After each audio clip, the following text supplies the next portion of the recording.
पतिव्रता नारी रीत पुरुषोत्तम सुप्रीति जो करे सतसंग नित्य नित्य ते जग जाय जीति जो वर्तमान सर्वे निवाड़ आकरी राखी अति जो करे नहीं के दिवडवाड़ संखणी नो संगत जीजो करवो नहीं कोई नो द्रोह गरीब ने दुखवो नहीं जो टाड़वो माया ने मोह सहवू वचन सही जो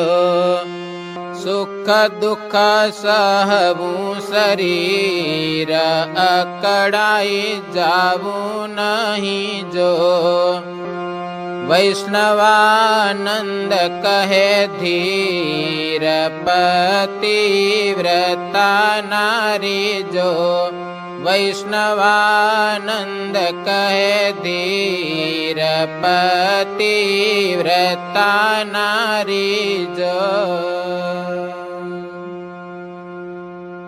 इति श्री पुरुषोत्तम विवाह संपूर्ण।